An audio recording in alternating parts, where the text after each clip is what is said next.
Bonjour mes chers élèves de la deuxième année sciences mathématiques. Aujourd'hui, nous allons voir dans cette vidéo la correction de l'examen national 2018, la session normale, l'exercice 1.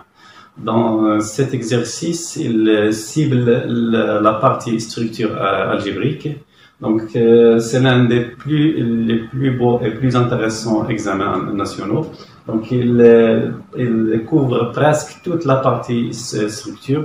Donc, suivez-nous. Donc, vous allez bien tirer profit de cet examen-là. Alors, donc, l'examen, il commence par des rappels. Donc, le premier rappel, c'est que l'ensemble M2 de R muni de la loi plus et multiplication, c'est un anneau unitaire. De 0, la matrice nulle qui est notée θ, donc c'est la matrice dont tous les coefficients sont nuls. Et la matrice unité, c'est-à-dire la matrice élément neutre pour la deuxième loi multiplication, c'est la matrice qu'on note I dans les éléments de l'élévation des 1 et qui a des 0 ailleurs. Le deuxième rappel, il concerne l'espace vectoriel, donc M2 de R, l'ensemble des matrices carrées d'ordre 2, milieu de la loi plus et de la loi externe multiplication, point, est un espace vectoriel réel de dimension 4. Donc, l'exercice, il commence par des rappels et puis des notations. Les notations, donc on note la matrice MXY, cette matrice-là qui est sous cette forme. Donc, elle a des X sur la diagonale, un Y en la deuxième place, première ligne, deuxième colonne, et 0 à la deuxième ligne, première colonne. L'ensemble E, c'est quoi l'ensemble E? C'est l'ensemble des matrices MXY, tel que XY appartient à R carré. La question 1, donc l'exercice commence par la question 1, elle demande de montrer que l'ensemble E, cet ensemble-là, est un sous-groupe de l'ensemble des matrices carrées d'ordre 2, milieu de la loi plus. Donc, pour montrer que c'est un sous-groupe, donc, on va utiliser la propriété caractéristique, car on sait, puisque c'est un anneau, donc M2 de R de plus multiplication, c'est un anneau, donc en particulier M2 de R de plus, c'est un anneau qui est commutatif. On va montrer que c'est un sous-groupe en utilisant la propriété caractéristique. Donc, pour la propriété caractéristique, donc, si on a un G milieu de la étoile, un groupe, et H c'est une partie de G, et si, donc on dit que H c'est un sous-groupe de G, si et seulement si il vérifie les deux conditions. Donc, la première condition c'est que H est non vide. La deuxième condition c'est que quel que soit x, y dans H carré, on a x composé avec le symétrique de y appartient à H. Donc, on va montrer ces deux conditions-là pour trouver que c'est un groupe. Voilà, donc, on a, donc, pour montrer qu'il est non vide, donc on cherche en particulier l'élément neutre. Donc, je l'ai déjà dit qu'il n'y a pas de sous-groupe sans élément neutre. Donc, l'élément neutre, c'est l'élément essentiel qui doit être dans un sous-groupe. Donc, on cherche en particulier l'élément neutre. Donc, l'élément neutre, c'est quoi? C'est θ. Donc, pour la loi somme. La matrice, c'est la matrice nulle. Donc, la matrice nulle, donc, on peut l'écrire sous la forme, donc, M00. Donc, c'est bien que M00, c'est un élément qui appartient à E. Donc, appartient à l'ensemble E. Donc, E est différent du vide. Donc, E est différent de l'ensemble vide. La deuxième condition, donc on va prendre deux éléments quelconques de E, donc ce sont des matrices, donc je les ai nommés MXY et MAB, sont deux matrices qui appartiennent à l'ensemble E. On va montrer que la composée de la première matrice avec le symétrique de la deuxième matrice, donc le symétrique de la deuxième matrice c'est moins la matrice MAB ou bien la matrice, donc on va voir après que c'est la matrice M-A-B.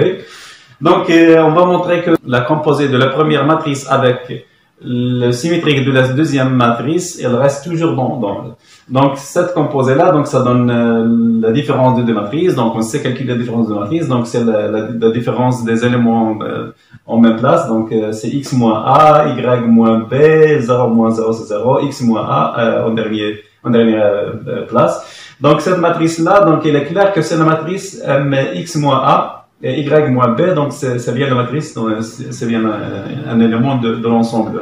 Donc on déduit que E il est bien un sous-groupe de l'ensemble des matrices carrées d'ordre 2 milieu de la loi plus.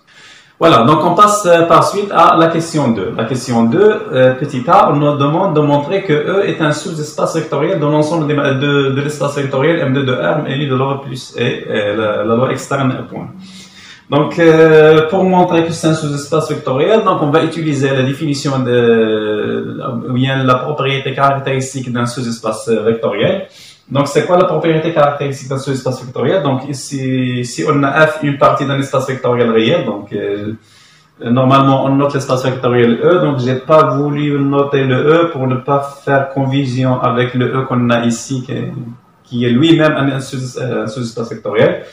Donc, j'ai pris F une partie d'un espace vectoriel réel. Donc, F est un sous-espace vectoriel de cet espace-là. Donc, je peux le noter par exemple L, par exemple. Donc, c'est un espace vectoriel réel L. Donc, F elle est inclus dans L. On dit que F est un sous-espace vectoriel de L si F est différent du vide. Donc, quel que soit alpha, bêta appartenant à A carré, donc quel que soit x, y, deux éléments qui appartiennent à F, donc appartiennent à F carré. Donc, alpha x plus bêta y, ça doit être un élément de F. Donc, ce qu'on va faire, donc on va montrer qu'on a bien ces deux propriétés pour l'ensemble E qu'on a ici. Donc, l'ensemble E, il est non vide, on l'a déjà vu, donc puisqu'il contient la matrice θ, donc la matrice nulle. Deuxième condition, donc on va prendre deux réels quelconques et deux matrices quelconques dans l'ensemble E. Et donc on va montrer que alpha fois la première matrice plus bêta fois la deuxième matrice, ça reste toujours dans E. Donc ce calcul-là, donc ça nous ramène à calculer le produit d'une matrice par un réel. Donc ça donne alpha x, alpha y, alpha fois 0, alpha fois x, donc ça donne la matrice première, plus la somme de la deuxième matrice, donc c'est bêta A, bêta B, 0, bêta A. Donc la somme de ces deux matrices, ça donne cette matrice-là, qui est bien une matrice qui appartient à l'ensemble E, donc puisqu'on a le même élément sur la diagonale. Donc c'est le premier élément, donc le deuxième c'est ce qui joue le rôle de Y dans la définition de E. Donc on trouve bien un élément qui appartient à l'ensemble E. Donc on déduit que E est bien un sous-espace vectoriel de l'ensemble des matrices carrées d'ordre 2 plus point. La question B. On passe à la question B. Donc la question B, on nous demande de montrer que la dimension de E égale à 2. Donc puisque nous avons ici E, c'est un sous-espace vectoriel. Donc, en particulier, donc, bien évident qu'elle a une structure d'espace vectoriel. Donc, puisqu'elle a une structure d'espace vectoriel, donc c'est possible qu'elle aurait une dimension finie. Donc, pour déterminer sa dimension, donc, nous avons besoin d'une base. Donc, pourquoi? Parce que c'est quoi la dimension d'un espace vectoriel? C'est le cardinal de la base. C'est-à-dire le nombre de vecteurs qu'on possède une base de cet espace vectoriel. Donc, pour trouver la dimension, on doit chercher une base. Pour montrer qu'elle est vraiment une base, donc on montre qu'elle est libre et génératrice. Pour montrer qu'elle est libre, donc on va montrer que pour tout coefficient alpha 1 jusqu'à alpha n appartenant à n, si on a le sigma de alpha i x i égale le vecteur nul, donc nécessairement les scalaires ou bien les coefficients alpha i sont tous nuls, sans exception. La deuxième propriété, donc c'est la propriété d'une famille génératrice. Donc B est génératrice et elles sont aussi tout élément, donc quel que soit x dans E, elle peut s'écrire sous forme d'une combinaison linéaire de vecteurs qui composent la base B. Donc on a une propriété qui regroupe les deux donc en même temps. Donc B c'est une base, donc pour montrer que c'est une base, il suffit de montrer qu'on a ici l'unicité. Donc quel que soit x appartenant à E, il existe un unique. Donc c'est la différence entre ces deux. Donc l'unicité, c'est l'unicité que nous donne que B elle est libre. Donc ce sont les propriétés utiles qui ont un lien avec cette question de la dimension. Donc pour déterminer la dimension de E, on a besoin de déterminer une base. Et pour déterminer une base, donc on va voir la méthode qu'on va faire pour trouver une base de cet espace vectoriel. Voilà, donc pour répondre à cette question de B, la dimension, on vient de montrer que la dimension de E égale à 2. Donc on va chercher une base de l'ensemble de l'espace vectoriel E. Ici on trouve une base, donc la dimension c'est le cardinal de cette base, c'est-à-dire le nombre de vecteurs qui se trouvent dans cette base. Donc pour trouver une base, donc on va revenir à la définition des éléments de E. Donc ce sont les matrices M, X, Y, qui s'écrivent sous cette forme. Donc on remarque que dans cette matrice, il intervient de réels X, Y. Donc on va écrire cette matrice comme somme de deux matrices où il n'y a que des x dans la première et que des y dans la deuxième. Donc on peut faire cette somme-là, donc c'est simple à faire.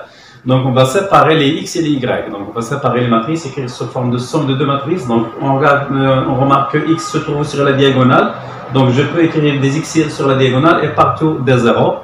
Et je remarque aussi que y se trouve ici à la deuxième place, dans la première ligne, deuxième colonne. Donc je vais écrire y dans cette place-là et je vais écrire des zéros partout. Donc on remarque bien que la somme de ces deux matrices, ça donne bien cette matrice-là. Donc après, donc je peux écrire, donc d'après la définition de la multiplication d'une matrice par un réel, donc je peux écrire cette matrice-là sous la forme de x fois la matrice identitaire, c'est la matrice 1. Et la deuxième matrice, donc je peux écrire donc sous la forme de y fois la matrice où il n'y a que 2 zéros et ici il y a le 1.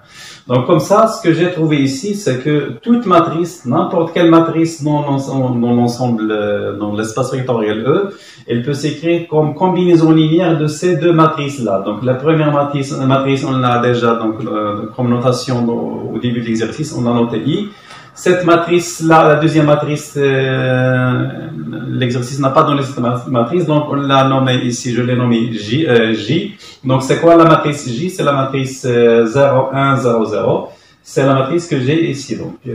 Donc ce que je viens de montrer pour l'instant, c'est que toute matrice, on peut l'écrire sous la forme, donc je peux écrire cette matrice sous la forme de x fois I, donc x fois la matrice I, plus y fois la matrice J.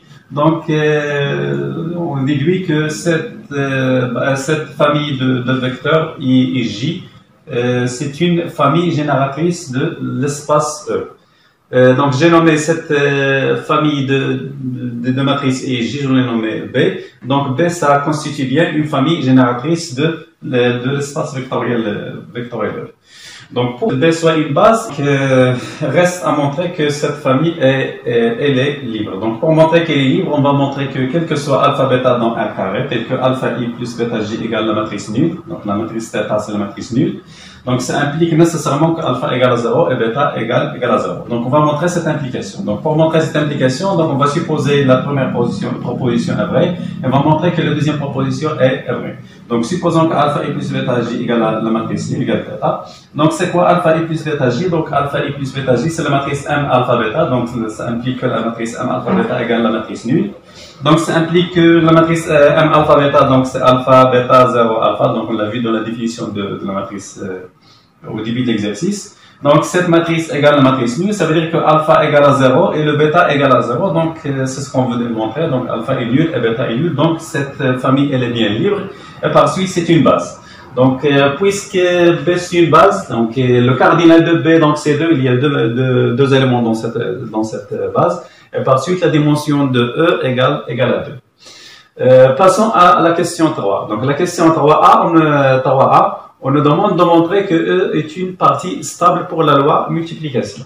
Donc, pour cela, on va prendre deux matrices qui appartiennent à l'ensemble E. On va montrer que leur produit reste toujours dans E.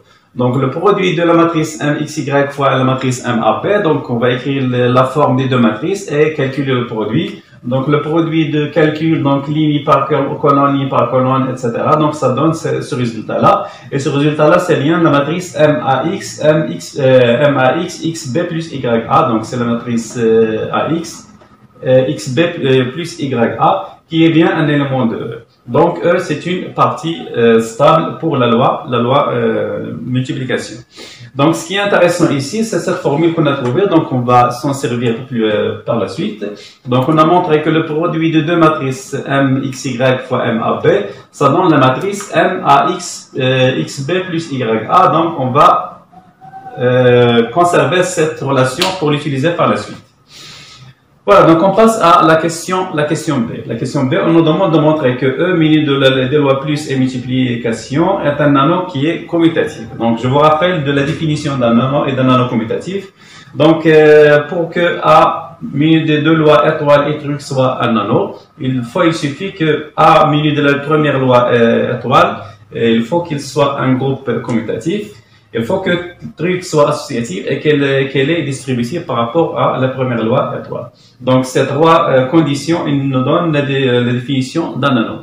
Et si on veut montrer que c'est un anneau commutatif, donc c'est la deuxième loi qui doit être commutative. Donc, si la loi truc est commutative, donc l'anneau, elle est commutative. Donc, on va s'assurer de ces conditions-là pour notre anneau ici, donc pour E muni de loi plus et multiplication. Donc, on commence par la première condition. La première condition, on va montrer que l'espace E, bien l'ensemble E, muni de la loi somme, c'est un groupe commutatif. Donc, ce résultat, on l'a déjà montré dans la question 1. Donc, on a vu que E muni de la loi plus, c'est un sous-groupe du groupe des commutatifs des matrices carrées d'ordre de muni de la loi plus. Donc, E, c'est un groupe qui est commutatif. Donc, pourquoi commutatif? Car la somme est commutative dans l'ensemble des matrices. La deuxième condition, c'est l'associativité. Donc, on a la multiplication, elle est associative dans l'ensemble des matrices. Donc, elle est associative dans l'ensemble E. Donc, déjà, E, elle est stable. Donc, puisqu'elle est associative dans l'ensemble M de 2R, donc elle est associative dans n'importe quelle partie stable de cet ensemble-là. La troisième condition, c'est la distributivité. Donc, étoile, elle est distributive par rapport à plus dans l'ensemble des matrices. Donc, elle est distributive par rapport à la somme dans cet ensemble-là, qui est bien une partie stable pour la somme et pour la multiplication. Donc, on déduit qu'on a les trois conditions d'un anneau. Donc, on déduit que E muni de loi plus et multiplication, c'est un anneau. Reste à montrer qu'il est commutatif. Donc, pour montrer qu'il est commutatif, donc on va montrer que la deuxième loi est commutative. Donc, on va montrer que la multiplication est commutative dans l'ensemble. Donc, pour montrer la commutativité, on va prendre deux matrices quelconques dans E. On va calculer leur produit donc dans un sens ou bien dans un ordre, et puis on va calculer leur produit dans l'autre ordre. On va trouver la même chose. Donc, pour calculer ce produit, on va utiliser la relation étoile que je viens de vous dire. Donc, on a cette égalité elle est vraie donc d'après étoile. Même chose pour la deuxième, donc c'est d'après étoile. Donc, on trouve que le produit MXY fois MAB, ça donne cette matrice-là. MAB fois MXY, ça donne cette matrice-là. Et on a bien les deux matrices, elles sont égales, d'où le produit, donc, les commutatifs dans cet ensemble-là. On déduit que E muni de loi plus et multiplication, c'est un anneau commutatif. On passe donc à la question 4. Dans la question 4, on nous donne une loi nommée truc. Donc, cette loi, elle est définie sur l'ensemble E. Si on prend deux matrices MXY, MX'Y', donc c'est quoi MXY truc, MX'Y'? Donc, c'est MXY multiplié par MX'Y' moins MY0 fois MY'0. Donc, ça définit bien une loi de composition interne, donc dans l'ensemble des matrices. Mais on nous demande de montrer que cette loi elle est stable, que l'ensemble E est stable pour cette loi truc. Donc, pour cela, on va montrer que la composition de deux éléments quelconques de E, ça reste toujours dans E. Donc, pour cela, donc, on va montrer que cette différence-là, donc, c'est toujours un élément de E. Donc, surtout, ne vous lancez pas dans les calculs pour calculer ce produit, l'autre produit, et faire la différence et puis déduire. Donc, c'est déconseillé. Donc, il y a une méthode qu'on peut utiliser, c'est utiliser les résultats qu'on vient de montrer. Donc, pour montrer la stabilité, donc, remarquez bien qu'on a ici un produit de deux matrices qui appartiennent à E. Donc, ce produit-là, donc, appartient toujours à E. Pourquoi? Parce qu'on vient de montrer que E est stable par la loi multiplication. Même chose ici, donc, on a deux matrices qui appartiennent à E et on a ici leur multiplication. Donc, leur multiplication, elle appartient à E pour la même raison. Et puis, on a deux éléments de E, donc ce produit c'est un élément de E, l'autre c'est un élément de E, et on a la différence de deux éléments de E. Donc, ici, on va utiliser la définition de groupe. Donc, on a déjà vu que E muni de loi plus c'est un sous-groupe, donc on l'a vu dans la question 1. Donc, puisque c'est un élément de E et le deuxième c'est un élément de E, donc leur différence c'est un élément de E, donc on déduit que c'est bien, cette différence-là, elle appartient à E. Donc, le MXY truc MX'Y' appartient vraiment à E. Et par suite, E est une partie stable pour la loi truc. Voilà, donc on passe à la question 4b. Donc dans cette question, donc on a une application phi définie de C étoile vers l'ensemble E, qui à chaque x plus y, c'est un complexe qui est écrit sous la forme algébrique qui appartient à C étoile. On fait correspondre phi de x plus y qui est égal à la matrice mxy.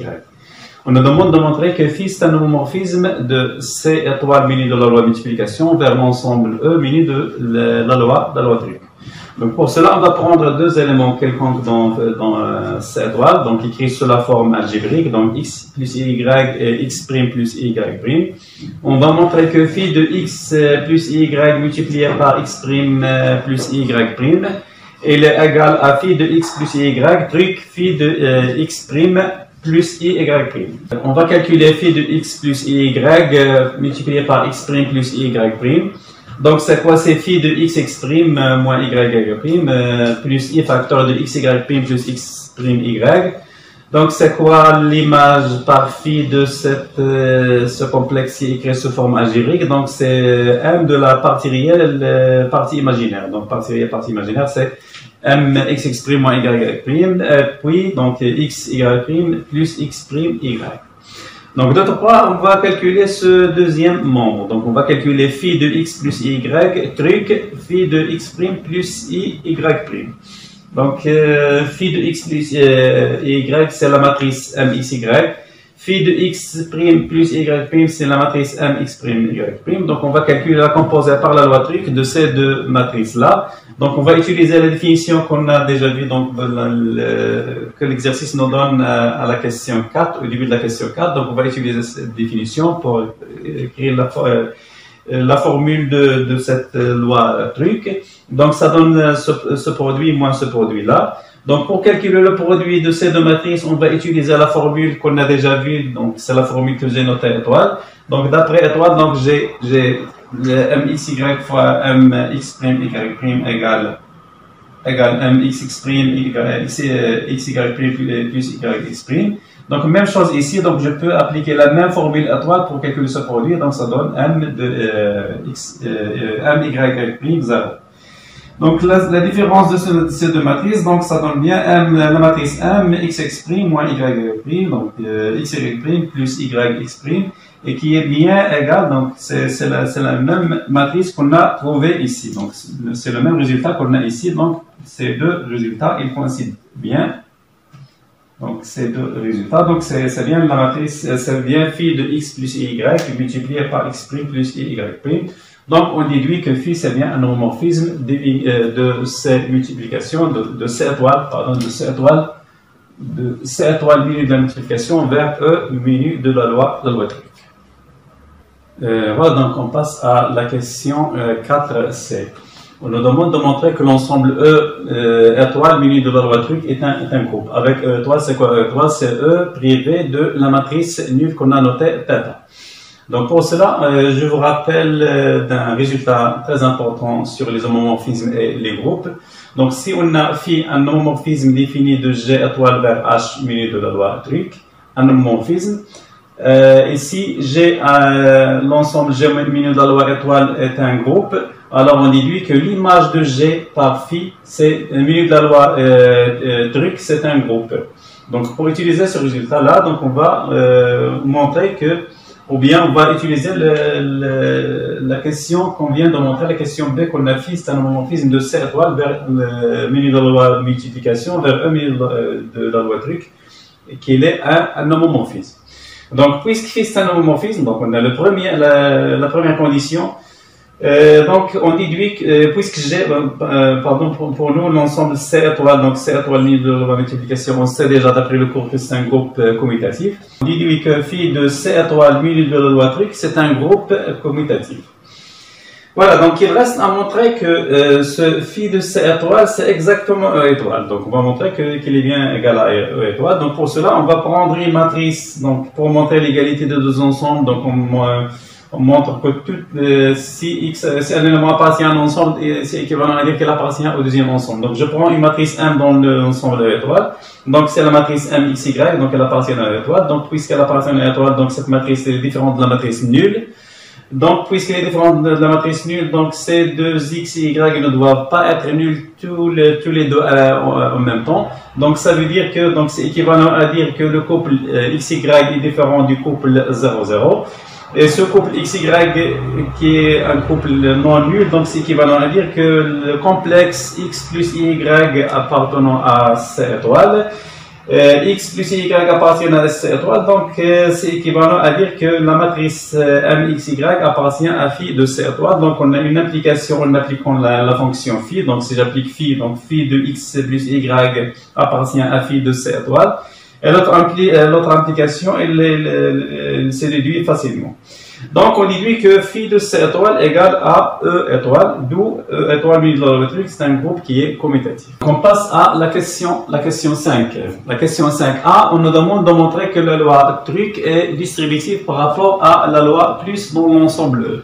Donc, pour cela, on va montrer que pour n'importe quel 3 éléments dans E, donc ces éléments vont être des matrices MXY, mx', y', mx seconde, y seconde.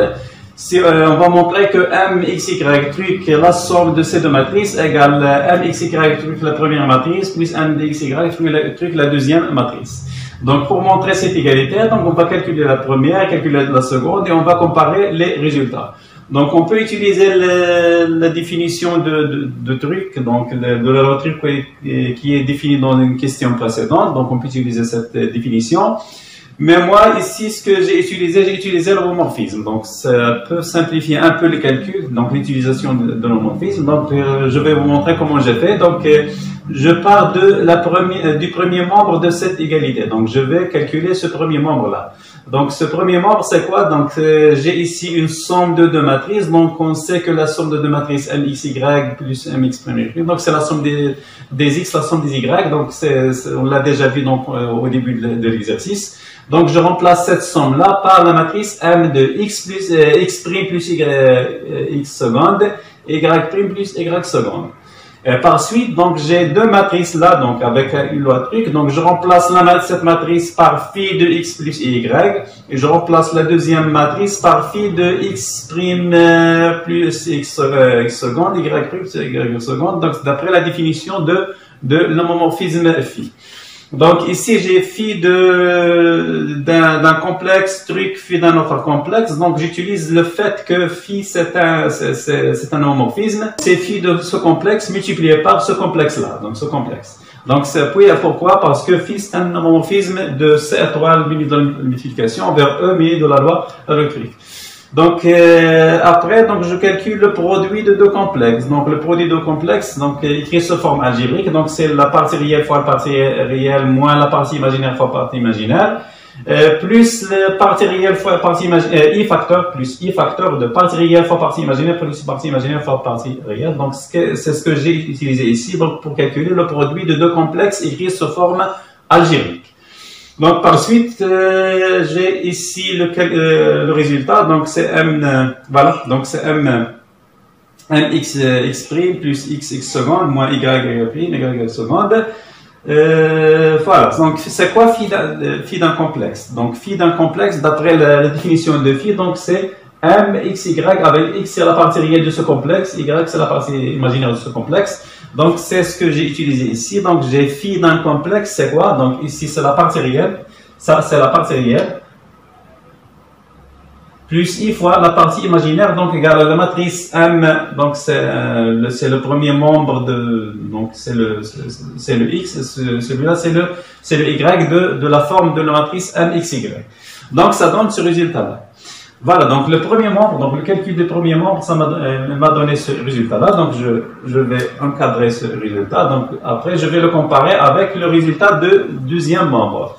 Donc je passe après au calcul de cette somme-là. Donc la somme de ces deux matrices. Donc mxy truc mx' y', plus la matrice mxy truc mx seconde y seconde. Donc j'utilise la même idée que j'ai utilisée donc la première étape. Donc, j'ai une matrice, truc, une matrice, donc je remplace la matrice par phi de x plus y, l'autre même chose, phi de x plus y, même chose pour les autres, toutes les matrices. J'applique le fait que phi c'est un homomorphisme, donc c'est phi c'est phi du produit de ces deux complexes là. Même chose ici, donc c'est phi du produit de ces deux complexes. Et je fais le produit, donc je calcule le produit des deux complexes par la méthode que je viens de citer auparavant. Même chose ici, j'ai le produit des deux complexes sous forme algébrique, donc ça donne comme résultat, comme forme algébrique ceci. Donc j'ai phi de ce complexe plus phi de ce complexe. Donc j'applique ici la définition de phi. Donc c'est phi d'un nombre complexe, c'est quoi? C'est la matrice M, partie réelle, virgule, partie imaginaire. Donc même chose ici pour le deuxième. Et puis j'ai la somme de deux matrices. Donc pour faire la somme de deux matrices, donc la somme on l'a vu de deux matrices M, X, Y avec une autre matrice de la même forme. Donc c'est la somme des premiers membres avec le premier membre et le deuxième membre avec le deuxième membre. Donc ça donne ce résultat-là. Donc si vous comparez ce résultat avec le résultat que je viens d'encadrer, vous allez remarquer bien que ce sont des matrices qui sont bien égales. D'où on déduit que le truc c'est une loi qui est distributive. La dernière question, on nous demande de montrer que E menu de la loi truc, de la loi plus mais truc, c'est un corps. Donc je vous rappelle juste la propriété. Donc c'est quasiment la dernière, donc bien l'avant-dernière propriété qu'on a vue dans le cours. Donc vous pouvez bien revenir à cette propriété. Donc je vais vous les joindre avec la vidéo, donc dans la description. Donc c'est la propriété 3, je pense, donc c'est l'avant-dernière propriété des corps. Donc pour que cet ensemble-là, menu des lois plus et truc soit un corps, il faut que E menu de la première loi soit un groupe commutatif, et ça on l'a déjà vu, donc on a déjà vu que c'est un groupe commutatif. Il faut que E menu de la deuxième loi, donc E étoile, donc privé de l'élément neutre de la somme. Donc l'élément neutre de la somme c'est θ, c'est la matrice θ. Donc E étoile c'est E privé de la matrice nulle, la matrice θ. Donc E étoile truc c'est un groupe, on vient de le voir dans cette question-là, donc dans la question 4C, donc on vient de le voir. Le truc est distributif par rapport à la somme, on vient de la voir dans cette question, question 5A. Donc, ce sont les trois conditions pour que E plus truc soit un corps. Donc, on a toutes ces conditions, elles sont bien vérifiées. Donc, on déduit que E plus truc est un corps. Voilà, donc je vous remercie d'avoir regardé cette vidéo et à la prochaine, Inch'Allah.